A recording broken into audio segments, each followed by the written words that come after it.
కుట్రనా? అంటే ఒక సామాన్య సామాన్య ప్రజలు చనిపోతే ముఖ్యమంత్రి గారు ప్రజాపాలనలో ప్రజలకు దగ్గరయ్యి ప్రజల పాలన చేస్తుంటూ సామాన్య ప్రజలకు అండగా నిలబడితే కుట్ర అని అంటే ఇక దీనికి ఇంతకన్నా పెద్ద నిదర్శనం అవతల ప్రతిపక్షాలు కానీ ఎవరైతే సెలబ్రిటీ పక్కన నిలబడి మాట్లాడుతున్నారో వాళ్ళకు కాస్తన్నా ఇంకిత జ్ఞానం ఉందా అని అడుగుతున్నా నేను. చనిపోయిన మహిళ మీద సానుభూతి లేదు కానీ అరెస్ట్ అయినటువంటి అల్లు అర్జున్ మీద ఆయన దేశం కోసం స్వతంత్రం తెచ్చో దేశం బార్డర్ లో ఇండియా పాకిస్తాన్ ఇండియా చైనా ఇంకేదైనా పోరాటంలో ఏమన్నా ఘన విజయం సాధించింటే అలా మీరు ఇంటికి వెళ్ళి పరామర్శించో లేకపోతే ఇంకొకటి ఏదైనా చేసింటే బాగుండే.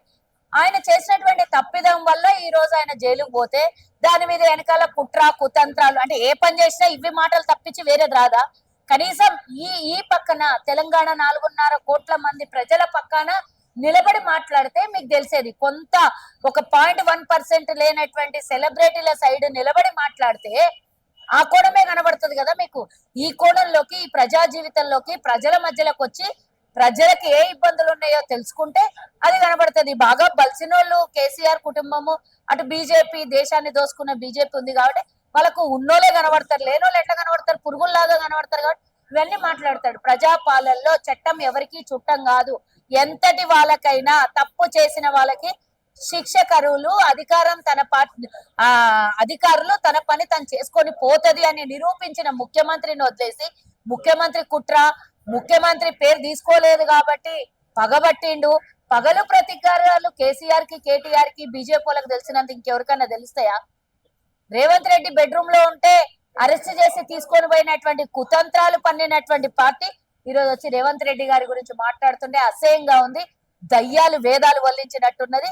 ఇవన్నీ కాదు, ఫస్ట్ ఆఫ్ ఆల్ ఆసుపత్రిలో ఉన్న చిన్నారిని పరామర్శించిర్రా ఇప్పటిదాకా?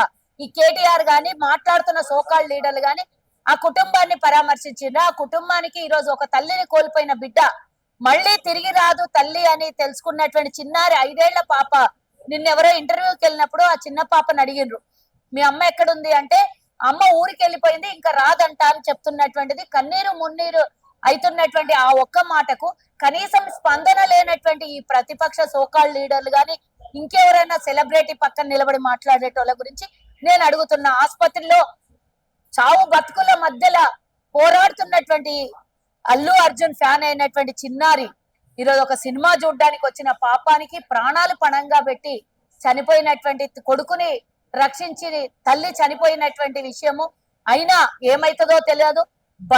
బతుకుతాడో బతకడో తెలియదు. బతకాలని మనం అందరం కూడా భగవంతుడు ఆయుష్ పోయాలని కోరుకుందాము. కానీ చావు ఈరోజు తన తల మీద ఉన్నా కూడా ఈ రోజు ఆయన పక్షాన నిలబడి మాట్లాడనటువంటి దొంగలందరినీ గురించి మీరు రేవంత్ రెడ్డి గారు, ముఖ్యమంత్రి గారు ప్రగతించుకోవడానికో ప్రతీకారం తీర్చుకోవడానికి అయితే నిజంగానే మీకు మానవత్వం ఉంటే ఈరోజు ఆసుపత్రిలో ఉన్న అబ్బాయిని పరామర్శించడానికి ఒక్కళ్ళన్నా వచ్చిందా? ఎంతసేపు సెలబ్రిటీ ఆయన 24 గంటలు కూడా జైల్లో లేడు. అయినా వాళ్ళ ఇంటికి బారులు దేరినటువంటి వెళ్ళినటువంటి పెద్ద పెద్ద సోకాళ్ళు మరి ఒక్కళ్ళన్నా ఆ విధంగా లైన్ కట్టి ఆ పిల్లోని పరామర్శించడానికి ఒక కుటుంబానికి అండగా నిలబడతామని ఏ ఒక్కళ్ళన్నా పోయినరా? దీనికి ఆన్సర్ చెప్పిన తర్వాత రేవంత్ రెడ్డి గారు ప్రతీకారం తీర్చుకుంటున్నారా ఇంకేమన్నది? నేనైతే సెల్యూట్ చేస్తున్నా రేవంత్ రెడ్డికి. సామాన్య ప్రజల పక్షాన నిలబడి ఈరోజు అండగా ప్రభుత్వం ఉన్నదని ధైర్యం ఇచ్చినటువంటి ముఖ్యమంత్రికి ఈ రోజు ఎవరు అవుదన్నా కాదన్నా మేము మాత్రం ఈరోజు తల్లిగా, ఒక మహిళగా, ఒక చిన్నారి ఆసుపత్రిలో ఉంది, ఒక మహిళ చనిపోయింది, పేదల పక్షాన అది కూడా సామాన్యుల పక్షాన నిలబడినటువంటి ప్రభుత్వానికి, ముఖ్యమంత్రి గారికి మేమైతే ధన్యవాదాలు తెలియజేస్తున్నాము. ఎవరు ఏమి మాట్లాడినా కూడా వారికి కనీసం బుద్ధి జ్ఞానం ఉన్నదా అని అడుగుతున్నా.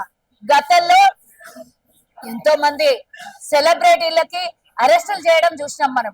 అదంతా కుట్రనే అంటారా? సంజయ్ దత్తుని చూసినాము, సల్మాన్ ఖాన్ ని చూసినాము.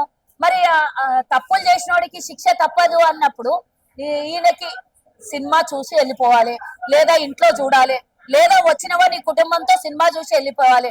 కానీ కనీసం అధికారులకు, పోలీస్ అధికారులకు కూడా ఆ రష్ లో ఇబ్బంది కలిగినటువంటి విషయం పర్మిషన్ లేకుండా ఆ విధంగా చేసినటువంటి అల్లు అర్జున్ కి ఏ 11 గా పెట్టింది, ఏ 1 గా పెట్టలేదు. ఆ థియేటర్ యాజమాన్యానికి, అక్కడ ఇలాంటి ఇబ్బందులు క్రియేట్ చేసిన వాళ్ళకి అరెస్ట్ చేయడం జరిగింది. మరి ఎవరికి కూడా చుట్టం కాదు చట్టము అనడానికి ఇది ఒక్కటి నిదర్శనం సరిపోదా? కొన్ని గంటలు మాత్రమే జైల్లో ఉన్నటువంటి అల్లు అర్జున్ కి ఇంటి చుట్టూ బారులు దేరిను, ఆసుపత్రిలో ఉన్న చిన్నారిని పలకరించడానికి ఎవరు రాలేదు.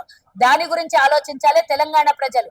ఒక సైడు డబ్బున్నోడు, ఒక సైడు సామాన్య కుటుంబం, వీళ్ళిద్దరి మధ్యలో ఈరోజు తెలంగాణ ప్రజలు హర్షధ్వానాలు వ్యక్తం చేస్తున్న ముఖ్యమంత్రి మీద మీరు ఇలాంటివి మాట్లాడితే దీనికి సమాధానం రాబోయే కాలమే చెప్తుందని నేను తెలియదు. Subscribe us and press the bell icon for more interesting updates.